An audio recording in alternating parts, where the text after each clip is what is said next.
Hello students, next जो अध्याय है वो है ऊनविंशतो अध्याय वैवाहिक ब्रह्मचर्य विज्ञानियम। इसका जो आपके सिलेबस में श्लोक है वो 2 नंबर का, 3 नंबर का और 4 नंबर का। इसके पहले वाला चैप्टर था वो नैष्टिक ब्रह्मचर्य था। ये है वैवाहिक ब्रह्मचर्य। मतलब नैष्टिक ब्रह्मचर्य क्या होता है? नेचुरल ब्रह्मचर्य, मतलब वो हर एक अवस्था, हर एक तप के लिए, हर एक जगह पर वो एप्लीकेबल है। वैवाहिक ब्रह्मचर्य क्या है? विवाह में होते हुए भी आपको ब्रह्मचर्य का जो पालन करना चाहिए वो इसमें बताया हुआ है। ये अगर आपका विवाह हो गया है इसका मतलब ये नहीं है कि आपको ब्रह्मचर्य का पालन नहीं करना है। अगर आप ब्रह्मचर्य का पालन नहीं करेंगे विवाह के बाद तो दूसरी समस्याएं, बहुत सारी समस्याएं आती हैं, उन सबको आपको फेस करना पड़ेगा। तो आचार्यों ने मतलब कुल मिला के ये है कि आपकी लाइफ डिसिप्लिन होनी चाहिए। जो टोटल सार है वैदिक सुभाषित साहित्यम का, हर एक अध्याय के श्लोक का, वो सिर्फ यही है कि you should be very discipline. क्योंकि आप एक वैद्य हैं और एक आप सोसाइटी को सर्व करने जा रहे हैं, तो आपको खुद को एक डिसिप्लिन में होना चाहिए। आपके ऊपर किसी तरीके के आरोप प्रत्यारोप नहीं होने चाहिए, स्पेशली इन चीज़ों को लेकर, इस टाइप के टॉपिक्स को लेकर। इसीलिए ये सब चीज़ें बताई जा रही हैं कि अगर आपने शादी नहीं हुई है तो आपका ब्रह्मचर्य क्या है, आपने तप की अगर कोई व्रत लिया है तो ब्रह्मचर्य क्या है, और अगर आपका विवाह हो गया है तो आपका ब्रह्मचर्य क्या है। ठीक है, तो उसकी जो मर्यादाएं हैं, उसकी जो डिसिप्लिन है वो यहाँ पे बताए हुए हैं। क्या बता रहे हैं आचार्य? 2 नंबर का श्लोक, आहार निद्रा भय मैथुनम च सामान्यम एत पशु भीर नराणाम ज्ञानम ही तेषामधिको विशेषो ज्ञानेन ही न पशु भी समानः। इंट्रोडक्शन क्या बता रहे हैं? प्रस्तुत श्लोक वैदिकी स्वतंत्र के अध्याय 19 से लिया गया। इसमें ज्ञान का महत्व बताया है। परिच्छेद में आहार, अब ये जो बड़ा पद है ना, इसको ब्रेक करेंगे तो आहार निद्रा भय और मैथुनम चा, ये एक बड़ा पद है सामान्य, तो इसको कैसे करेंगे? सामान्यम एतत् पशु भी नराणाम, फिर ज्ञानम ही एक जैसे ही है, तेषामधिको दिका विशेषः ज्ञानेन हीना पशु भी समान। नेक्स्ट है अन्वय। अन्वय में क्या है? आहार निद्रा, इसमें किसके बारे में बता रहा है? पशु और मनुष्य का जो डिफरेंस है वो बताया जा रहा है। आहार निद्रा भय मैथुन चा एतत् पशु भी नराणाम सामान्यम तेषाम नराणाम ज्ञानम ही अधिकः विशेषः ज्ञानेन हीना पशु भी समान। भी हम मीनिंग देखेंगे तो आपको समझ में आएगा। ये शब्दार्थ में क्या है? इतत मतलब दिस, तेषाम मतलब दोज, ही मतलब ओनली, नराणाम मतलब ह्यूमन बीइंग। विग्रह में इसमें द्वंद्व समास है। आहार चा निद्रा चा भय चा मैथुन चा, मतलब बहुपद है ना ये। आहार निद्रा भय और मैथुन 4 प्रकार के शब्दों को मिला के एक जो पद बनाया था उसमें ये द्वंद्व समास का उदाहरण। वाक्यार्थ क्या बोल रहे हैं? आहार निद्रा भय और मैथुन ये मनुष्यों के कर्म पशुओं के समान ही होते हैं, पर जो ज्ञान है वो मनुष्यों को पशुओं से अलग करता है। इतनी महत्व की बात लिखी हुई है कि हम और मनुष्यों, हम में और जानवरों में क्या फ़र्क है। जानवर भी आहार के लिए परेशान रहता है, मनुष्य भी। निद्रा का प्रयोग वो भी करता है, हम भी सोते हैं।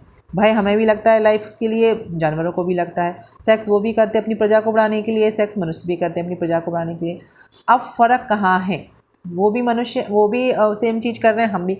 ज्ञान, जो मनुष्यों का ज्ञान है, जो बुद्धि है, वही उसको जानवरों से अलग करती है, और उसी की वजह से मनुष्य जानवरों के ऊपर डोमिनेंट होकर उनके ऊपर शासन कर सकते हैं। क्योंकि सिर्फ शरीर के बल से ही नहीं आप किसी के ऊपर शासन कर सकते, सिर्फ ज्ञान के बल से ही आप किसी भी व्यक्ति के ऊपर शासन कर सकते हैं।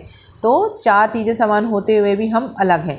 अब हम इसका साथ साथ समझेंगे कि आहार तो स्वयं के जीने के लिए है, मतलब जीवन अगर आपको प्राप्त है तो आप उसको भरण पोषण के लिए आपको आहार की आवश्यकता है। आपकी जो थकान है उसको अलग करने के लिए निद्रा का प्रयोग, ठीक है। भय के लिए, भय की जीवन की रक्षा के लिए, भय मतलब डर, अति का डर जो है वो बीमारी है, पर थोड़ा भय होना जरूरी है। ऐसा थोड़ी ना होता है कि अब रोड पर हम बीच रास्ते में खड़े हो जाएं अगर हमें डर ही नहीं लगेगा तो जीवन रक्षा के लिए डर भी चाहिए। मैथुन किस लिए? सेक्स किस लिए था? अपनी प्रजाति को बचाने के लिए। अगर व्यक्ति अपने समाज संतति को पैदा नहीं करेगा आगे जाके तो उसकी समाज सोसाइटी खत्म हो जाएगी, तो उसके लिए सेक्स है। अब ये सब चीज़ें हैं। इसमें ज्ञान का क्या महत्व? ज्ञान का महत्व देखिए ये है, ज्ञान जो है वो मनुष्य को सही और गलत का निर्णय लेने के लिए प्रेरित करता है, और अन्य प्रजातियों से वो इसी वजह से अलग हो जाता है। जब वह सही और गलत का निर्णय कर लेता है तो फिर वो अपनी प्रगति के लिए काम कर पाता है और दूसरों के ऊपर अपना शासन कर पाता है, दूसरों को अपने कंट्रोल में कर पाता है। अगर वो सही, जैसे जानवर हैं उनके अंदर तो बुद्धि नहीं, उन्हें सही गलत कुछ नहीं पता, ना उनका कोई सोशल वो होता है। उनको जो सही लगता है वो तब, जिस समय सही लगता है उस समय वो करते हैं। पर मनुष्यों के साथ तो ऐसा नहीं है ना। मनुष्यों का अपना एक डिसिप्लिन है, एक करने का तरीका होता है, और उसी वो क्यों आया उनके अंदर, उनके ज्ञान की वजह से आया कि उन्हें पता है कि ये चीज़ यहाँ गलत है, ये चीज़ यहाँ सही है, और उसी हिसाब से निर्णय लेके मनुष्य को काम करना चाहिए।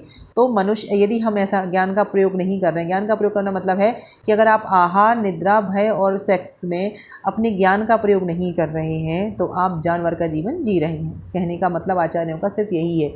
आपको अपनी इन चारों अवस्थाओं में, जैसे आहार है, भोजन रखा हुआ है, आप उसमें कोई बुद्धि नहीं लगा रहे कि ये आपके लिए फ़ायदेमंद है नहीं, आप कुछ भी खा रहे हैं। निद्रा का प्रयोग रात्रि में है, आप दिन में भी सो रहे हैं, आपको उसका भी पता नहीं है कि कब आपको सोना है, कब आपको जगना चाहिए, है ना।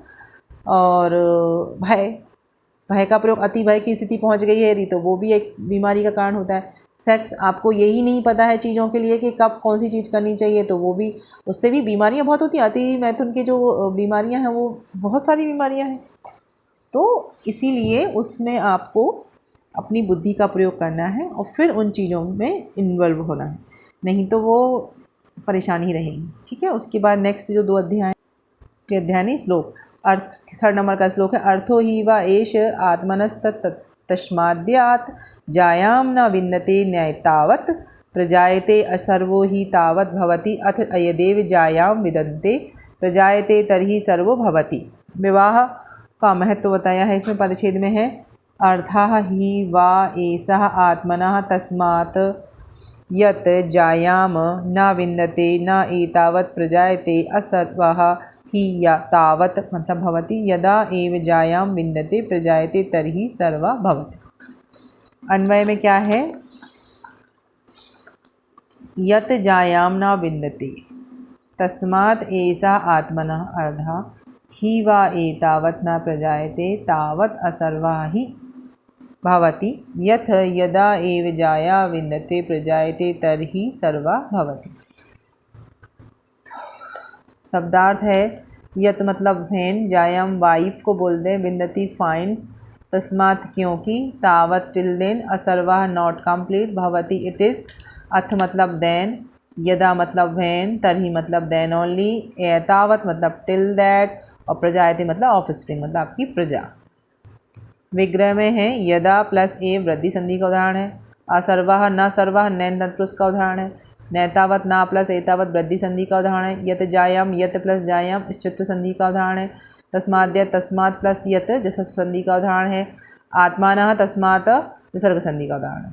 वाक्यार्थ में क्या है? पत्नी आत्मा का मतलब पुरुष की आत्मा का अर्धांश है, इसीलिए जब तक वह पुरुष प्रजावान मतलब संतति युक्त नहीं होता है तब तक वह अपूर्ण है। जब वह संतान युक्त होता है तब वह पूर्ण होता है। शास्त्रार्थ में क्या है?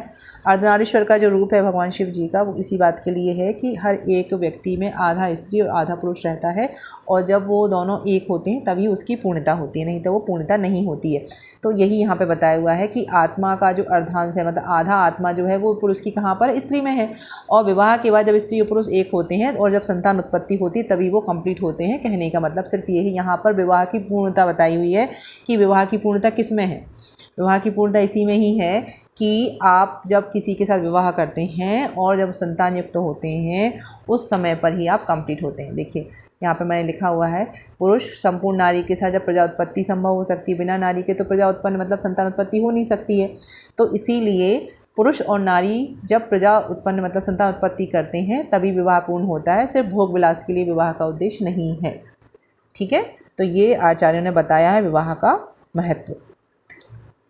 नेक्स्ट इसी का श्लोक, जायाप्तायोर्न विभागे जायते, बहुत छोटा सा पदच्छेद में क्या है? जायापत्यो न विभागा जायते। अन्वय में जायापत्यो विभागा न जायते। शब्दार्थ में कुछ भी नहीं किया, बस विभाग को पहले कर दिए, ना को पीछे कर दिए। शब्दार्थ में जातापत्यो मतलब वाइफ एंड हस्बैंड, विभाग मतलब डिवीजन। विग्रह क्या है? जायावत्यो न विसर्ग संधि बताया गया। व्याख्यार्थ में विवाह से जुड़े पति पत्नी इस प्रकार एक साथ हो कि मृत्यु के अतिरिक्त अन्य कोई उन्हें अलग नहीं कर पाए। शास्त्रार्थ क्या है? एक साथ जीवन प्रद रहते हुए अपने अपने धर्मों का पालन करना चाहिए। देखिए आचार्यों ने उस समय तो बहुत सारी चीज़ें लिखी, आज के समय में तो कुछ होता नहीं है फॉलो। आपका विवाह हुआ, आपका पति पत्नी के साथ नहीं बना, तुरंत डाइवोर्स हो जाता है, क्योंकि वो विवाह चीज़ को समझे ही नहीं, महत्व नहीं समझते, क्या नहीं समझते मुझे नहीं पता। लेकिन आज के समय में ये चीज़ कैसे अप्लाई होगी? आचार्यों ने जो लिखा है वो देखिए क्या लिखा है, विवाह से जुड़े पति पत्नी, अगर आपका विवाह हो गया है तो मृत्यु के अतिरिक्त उन्हें आपको कोई अलग नहीं कर सकता। अभी तो आप चाहे जब अलग हो जाते हैं लोग, तो वो क्यों बता रहे हैं ऐसा कि अगर आप एक साथ जीवन जी रहे हैं और अपने अपने धर्मों का पालन कर रहे हैं तो कोई दिक्कत ही नहीं है। 3 ऋण होते हैं हमारे जीवन में, देव ऋण, ऋषि ऋण और पितृ ऋण। देवताओं का ऋण चुकाने के लिए हम यज्ञ वगैरह पूजन करते हैं, ऋषि ऋण चुकाने के लिए हम ब्रह्मचर्य का पालन हमें करना चाहिए, पितृ ऋण चुकाने के लिए संतान उत्पत्ति करना चाहिए, और संतान उत्पत्ति के लिए विवाह होता है। विवाह जब आप करेंगे, संतान उत्पत्ति होगी, तभी आप पूर्ण भी होंगे। तो इसी वजह से ये सब इन्होंने बताया हुआ है कि किस तरीके से हम अपने जीवन में अपने धर्मों का पालन करते हुए, विवाह युक्त होते हुए भी हम ब्रह्मचर्य के साथ में चीज़ों को कर सकते हैं, सिर्फ भोग विलास से ले, क्योंकि भोग विलास होगा, अति का कुछ भी होगा, परेशानी ही पैदा होगी उससे। तो इस तरीके का ये 19 श्लोक अध्याय है, उसकी जो श्लोक कंप्लीट होगा। नेक्स्ट जो लास्ट चैप्टर है वो हमारा है 20th वाला, उसे हम आगे पढ़ेंगे।